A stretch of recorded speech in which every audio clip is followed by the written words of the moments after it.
Hello, my name is Dr. Sam De Silva, and I'm a partner and head up the IT and outsourcing practice at UK law firm Pennington Manches. This session will look at some of the key legal and commercial issues with multi-jurisdictional outsourcing. There's been a significant increase over the last few years in the number of multi-jurisdictional outsourcing transactions, covering a wide variety of different service areas. These range from IT and telecom services to business process outsourcing arrangements, such as back office and HR functions. The reasons behind such global outsourcing arrangements are complex and may include the need to adopt global technology platforms or consolidate business processes or functions on a global basis. When multi-jurisdictional outsourcing includes nearshore or offshore service delivery, the main driver for the customer is often the desire to reduce or control costs. To benefit from multi-jurisdictional outsourcing arrangements, it is very important that such transactions are well planned and executed, and that the operational and contractual arrangements provide a flexible, workable, legally compliant and commercially sound solution. When referring to multi-jurisdictional outsourcing, this session focused primarily on outsourcing arrangements where group services are outsourced across a number of different jurisdictions. These services may be outsourced in-country. For example, a group's operations in the UK are outsourced to a suppliers group company in the UK, whilst operations in Spain are outsourced to a suppliers group company in Spain, or may be outsourced in different jurisdictions to an entity in a particular jurisdiction or jurisdictions. For example, a shared services centre or hub network providing services to a number of jurisdictions. Multi-jurisdictional outsourcing may include the outsourcing of services from one jurisdiction to another, say for example India, which is commonly referred to as offshoring, or in the case of outsourcing, to a jurisdiction which is near to the customer's home base, such as a country in Eastern Europe, nearshoring. However, the focus of this session is on those aspects of outsourcing transactions that arise from it being multi-jurisdictional, rather than nearshore or offshore transaction, although many of the similar issues will arise in this context as well. This session considers some of the key issues that arise in relation to multi-jurisdictional outsourcing, including how to structure the transaction, transfer and service issues, and some of the global and local issues that may arise. The main defining factors in structuring a multi-jurisdictional outsourcing transactions are, firstly, the need on a continuing basis for central control and direction from one or occasionally more than one centres. Secondly, the need to comply with all applicable regulations, for example in regulated sectors such as financial services and more generic regulations such as data protection and privacy. Thirdly, the requirement to keep legal and regulatory compliance under review for the life of the outsourcing arrangement in every jurisdiction concerned. Fourthly, the ability to deliver the benefits of a transaction, most often pricing based on economies of scale and pre-agreed commercial and contractual terms to a number of group country entities based in several countries. And finally, the need to achieve legally effective and compliant local solutions. The arrangements will need to be closely managed and controlled at a global level to ensure that any risks involved in outsourcing group services over a number of jurisdictions are minimized and the benefits of the outsourcing are achieved. At a local level, the local services arrangements need to comply with and reflect local law and regulatory and tax issues, as well as local operational issues, in order to put in place practical solutions. Many multi-jurisdictional outsourcing arrangements are structured through the use of a global framework agreement, usually called a GFA, which is implemented locally through local addendums.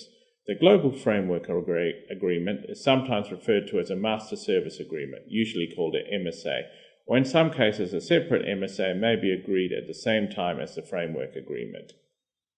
Where a separate GFA is used, the higher-level agreement may be used to define the highest corporate level, a long-term global relationship between the two main contracting parties.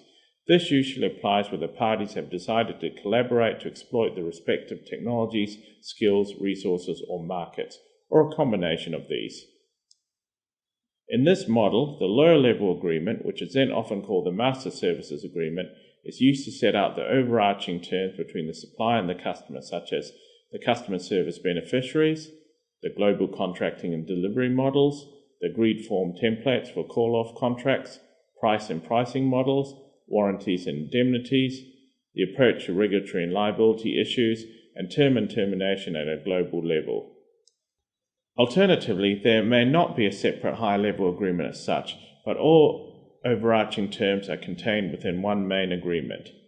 In both models, the rollout of services locally is dealt by means of a call-off contract, which can be called a local country addendum, a statement of work, usually called a SOW, or a work order, but it's referred to in this session as a local addendum. The local addendum is usually intended to take effect as a separate contract between the global supplier or a local supply affiliate and the local entity of the customer.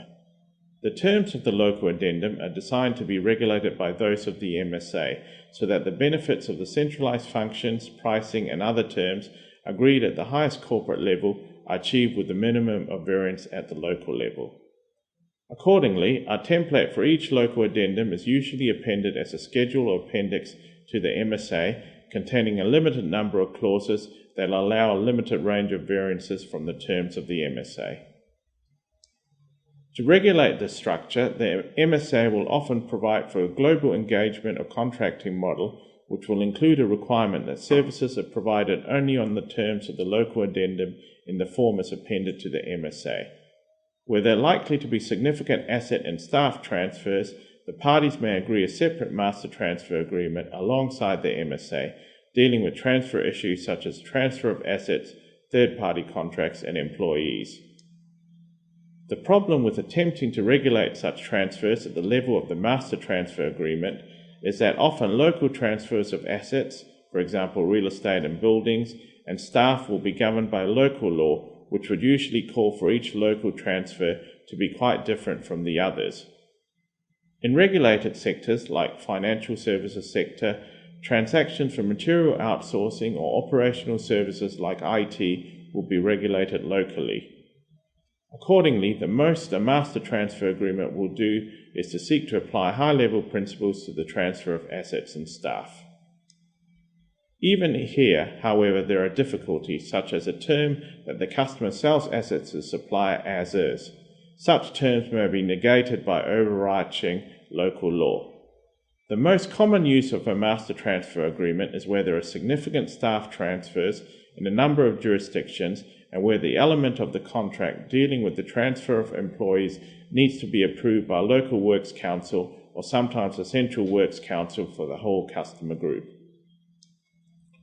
Often there will be complex issues involving pensions, which will also have to be dealt with at this level. For example, there may be a requirement for the supplier to match the occupational pension scheme arrangements of the customer, that in turn may sometimes call for the customer paying a substantial sum to the supplier from scheme surpluses or otherwise. If this multi-layered approach is adopted, it is important to understand the relationship between the MSA and the local addendums. The MSA will, for example, often set up the range of services to be provided, the service levels that apply to them, and the prices for those services. However, individual jurisdictions may not need to be provided with certain of the service elements, or there may be a need for a different service level for a particular service, and of course the costs of providing the services to a particular location may be higher than the contractual norm. The customer and supplier will need to agree the extent to which these services and service levels are to be imposed centrally, or the degree of autonomy that is allowed within each country. For example, will a group company be entitled to pay for and receive increased response or availability targets? The dangers of allowing what is in effect a renegotiation of the terms of the global deal for individual contracts are clear, as this may have an impact on the outsourcing deal as a whole, and hence the simpler approach is where the MSA is to be complied with in each country except for limited variances. If a service hub or shared service centre is to be used or newly established by a supplier in order to supply services to customers group, an MSA structure may still be appropriate. The MSA would still set out the overall terms of the transaction and any overarching commercial and legal arrangements and specify a template local addendum. The local arrangements relating to the way local services in different jurisdictions are outsourced to the service hub or shared service centre would then be addressed through such local addendums. Now we'll talk about choice of law and jurisdiction. Where MSA and local addendum structure is to be used, one key consideration is the choice of law which will govern the agreements. The choice of law will depend on a number of factors, including, firstly, the location of the parties to the agreements. Local law that may override the choice of law for the MSA, either wholly or in relation to material parts of the local addendum, for example, regulatory requirements. Secondly, enforceability issues. Thirdly, the location in which the services are to be provided. Fourthly, the relative bargaining power of the parties. And finally, the need to achieve a balance of inconvenience between the parties. So the governing law here may be the law of a jurisdiction in which none of the contracting parties is resident, to discourage resort to formal dispute resolution. It is often simpler and more prudent from an interpretation and enforcement perspective for the global MSA and local addendums each to be governed by the same law. This helps to standardize the approach taken in each of the agreements and minimize the risk of conflict. Often, however, affiliates may have their own views on the choice of law, which governs their own agreements, and may not wish to be bound to accept the choice of law in the framework of master agreement. Local regulations will in any event govern some elements of the agreement, regardless of the choice of law, such as the transfer of employees, transfer of assets, data protection, regulations such as financial services and banking secrecy, ownership and licensed use of intellectual property rights, exclusions and limitations of liability, and real estate matters. The same considerations will apply to the choice of and submission to jurisdiction by the parties. Whose courts will have jurisdiction to determine disputes arising out of the transaction, or where and under what rules will an arbitration be convened? In multi-jurisdictional outsourcing, it's particularly important that disputes will be dealt in an efficient manner by suitably qualified courts or tribunals. Where, as is unfortunately the case in some jurisdictions, the judicial process can take many years to run its course, or there is doubt about the experience of the judiciary, it will be necessary to have the parties submit to the jurisdiction of other, better qualified and more efficient courts or tribunals. However, as with the choice of law, in some cases, because of local conflicts of law, rules or other overriding local law, it will not always be possible to exclude the jurisdiction of local courts or tribunals. In case of both choice of law and jurisdiction, it is important that at an early stage in the sourcing process, the customer and the supplier identify as part of their respective due diligence those jurisdictions in which a global choice of law will not be effective, and those jurisdictions in which their submission to jurisdiction may not be recognized. More recently, there has been a trend for the parties to MSA to select international arbitration provisions to govern disputes. There are several reasons for the trend, most notably that in some jurisdictions, the judicial process is perceived to be too slow, inefficient, inflexible, or that the judges are not suitably experienced in the technical and legal issues that may arise in some cases. Another perceived advantage of arbitration is that it may be possible to avoid publicity in relation to the dispute, though this is likely to benefit the supplier rather than the customer. In terms of tax-efficient structures, it's important to ensure that any structures that are put in place are tax-efficient for both direct and indirect taxation. The way in which a foreign establishment, whether it's the customer or the supplier, is structured and operates may give rise to a permanent establishment in a jurisdiction concerned, so exposing that party to local direct tax liability, for example in some countries by the citing of servers in that jurisdiction. The supply and receipt of services in a jurisdiction may attract indirect taxes such as VAT or sales taxes that are not applied in the party's home jurisdictions. Liability to these taxes may significantly add to the cost of the services. From a supplier's perspective, it may suffer withholding taxes in some jurisdictions. Of course, any assets that are transferred to the supplier may also affect the tax position. It is therefore very important that as part of the due diligence, both the customer and the supplier seek detailed local tax advice. While many multi-jurisdictional outsourcing transactions use contractual structures such as MSA and local addendums, in certain circumstances, the setting up of a joint venture company or the establishment of some other special purpose vehicle may be appropriate. Now we'll talk about the issue about multiple suppliers and use of subcontractors. It may make commercial and operational sense for services to be outsourced globally to a number of different suppliers. For example, outsourcing a group suppliers in certain jurisdictions to one supplier and its services in another jurisdiction to another supplier. This may be done in a number of ways, but may involve entering into MSAs with more than one supplier covering different jurisdictions. Because of the heightened awareness of supply chain risk, it is now considered highly beneficially commercially if customers have a viable alternative source of supply for their outsourced services. As customers are looking at the outsourcing of the entire functions, covering both IT and business processes, it is perceived that no one supplier may have uniform capacity for both IT and business process outsourcing. Consequently, multi-sourcing arrangements, including the ability to add services provided in other countries, have become more common. However, for the customer, managing a number of different suppliers globally is a complex exercise that relatively few customers are able to achieve, whatever their level of sophistication. This presents additional transactional risk for the customer. Some customers now outsource the management of multi-vendor outsourcing to a single supplier. This kind of arrangement is often called a managed service, in that the appointed supplier manages the end-to-end delivery of an entire service with the component services that are provided by it or by other third-party, in effect subcontracted suppliers. A more recent variant in the management of multi-vendor outsourcing contracts is the use of a service integrator agreement with a single third party. Under these arrangements, there is a separate contract between the customer and a service integrator, which does not itself provide the underlying outsourced services. Its specific role under the integrator agreement is broadly to integrate the various services and or manage the various suppliers under the underlying multi-source services contracts.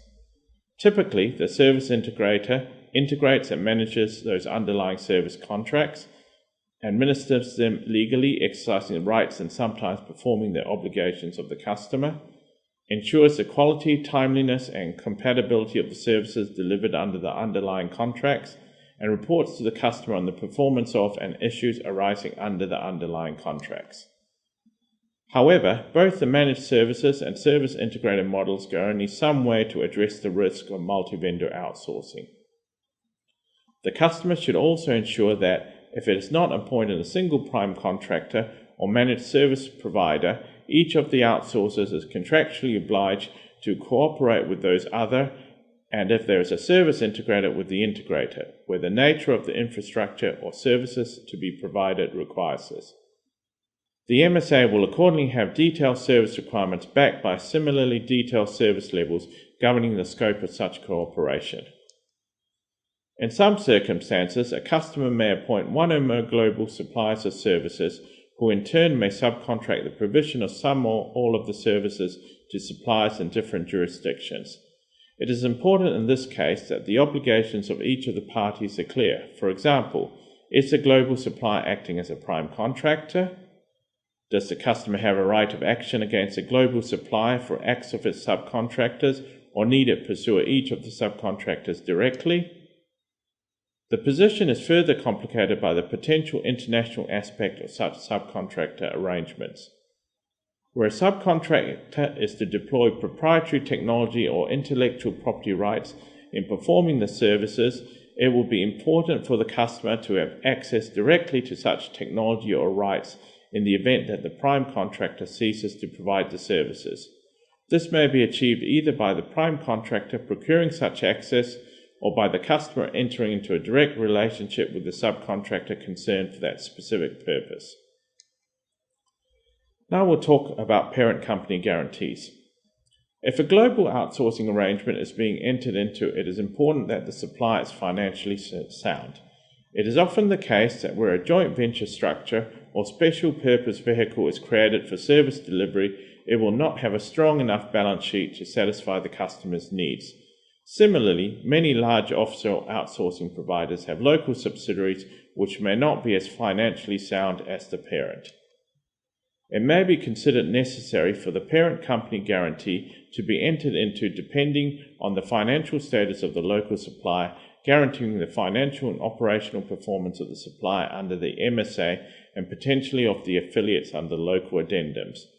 Again, the international nature of such a guarantee needs to be considered, including such matters as the scope of the guarantee insofar as it applies to the performance of the services and fulfillment of the liabilities by the guaranteed entity, the choice of law and jurisdiction governing the guarantee, the ability of the parent company to enter into the guarantee under the local rules governing its incorporation, the initial validity, enforceability, and continuing validity and enforceability of the guarantee, any restrictions under the laws of the guarantor that might impair or restrict the performance of the guarantee, for example, exchange control restrictions such as those in India.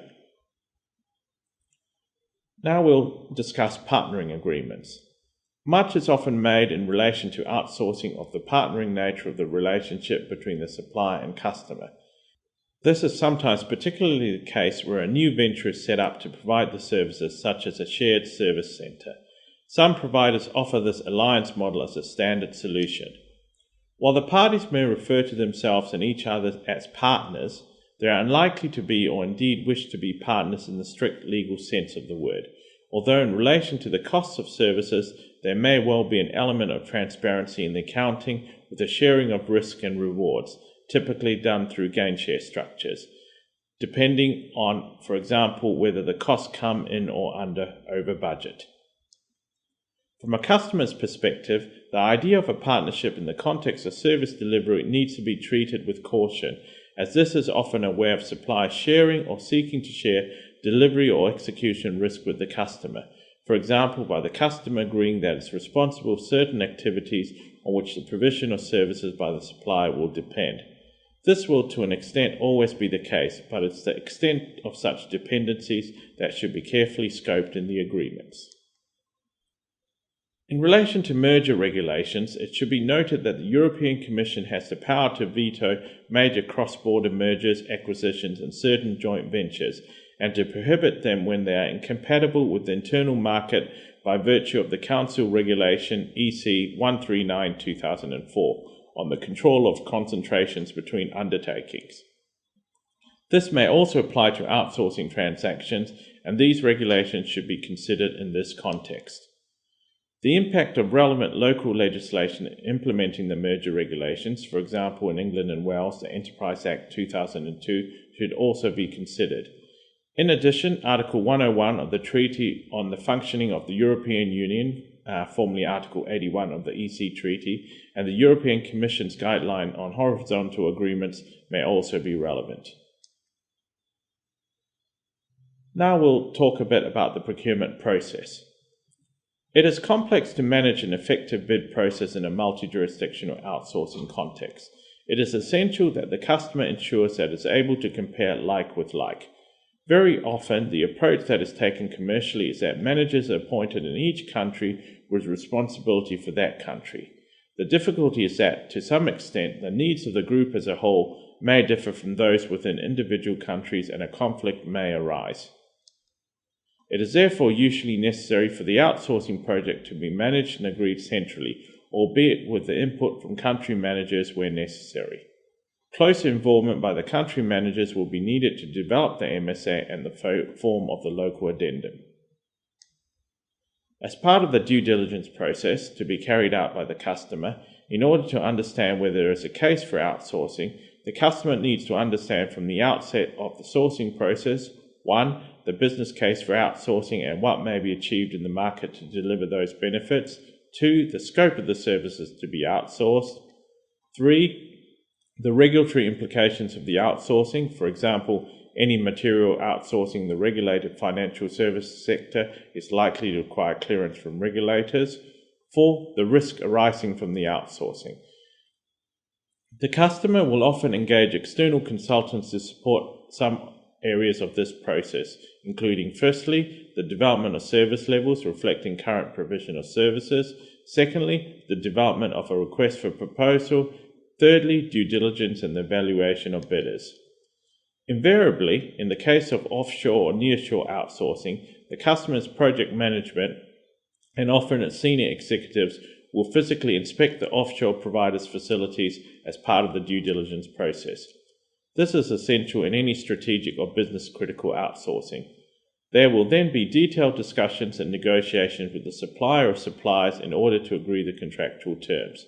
It is likely, therefore, that the timetable for a multi-jurisdictional outsourcing project will be longer than that for a single jurisdiction outsourcing. Both parties will require input from a number of different specialists to help with areas such as IT, compliance, HR, law and regulation, commercial, financial, and tax. The timing of the process across jurisdictions will need close attention. It is likely that in outsourcing transactions involving a number of jurisdictions, the outsourcing will not take place simultaneously in each jurisdiction, but will be staggered as each country comes on board following signature of the MSA and local addendum.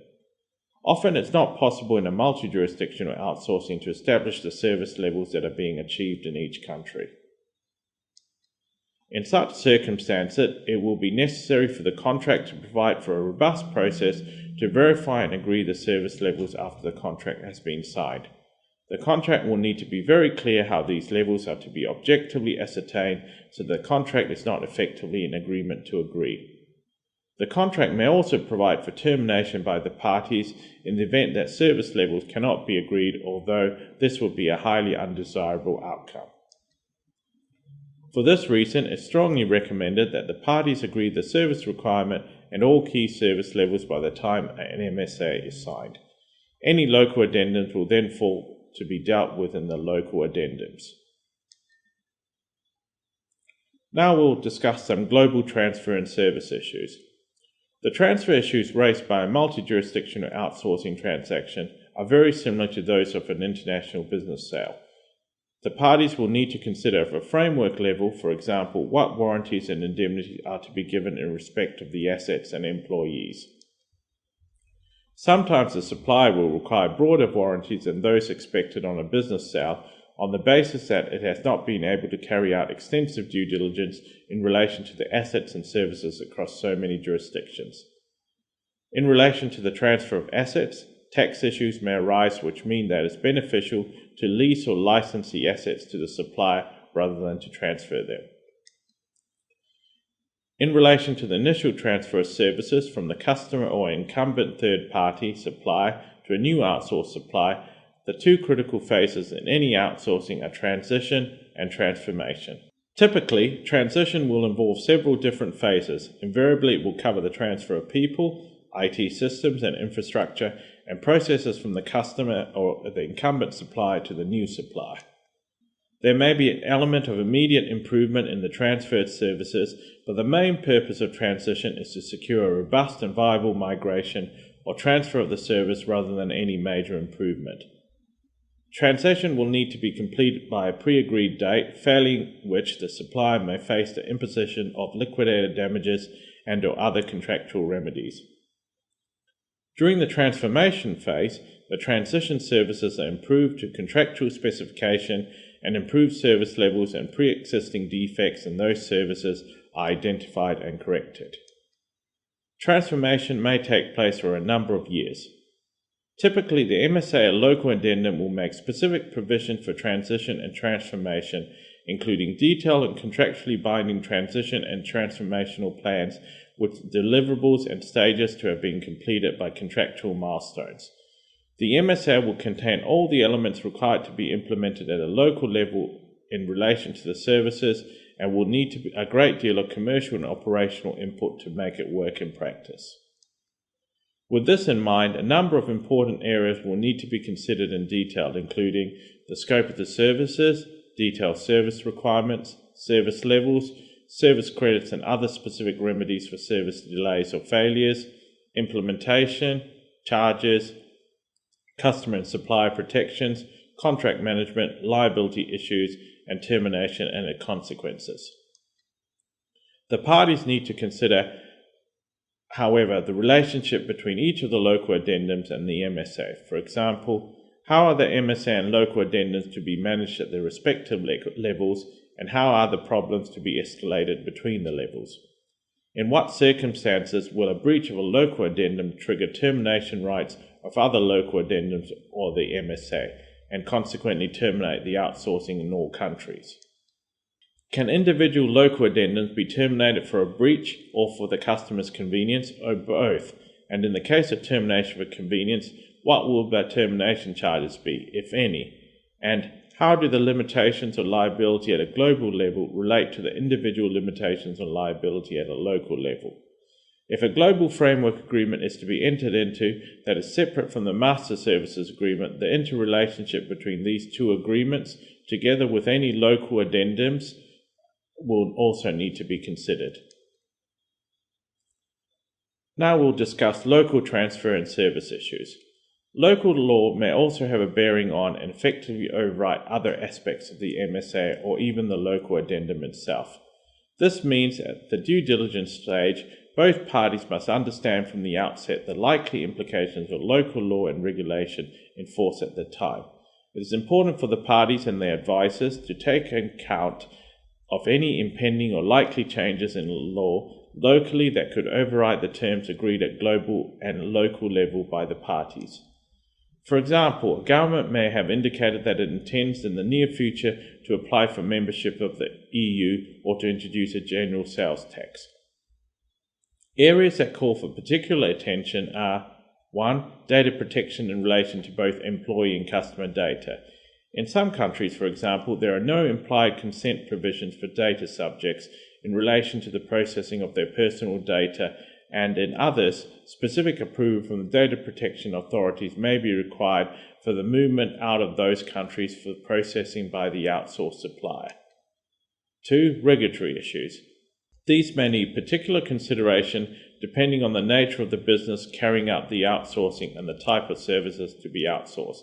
In areas such as financial services, healthcare, utilities, and telecommunication services, there may be detailed requirements and regulatory notifications and consents that will need to be followed or obtained at a local level. This may call for additional and highly specific local adaptation of services and processes and legal obligations.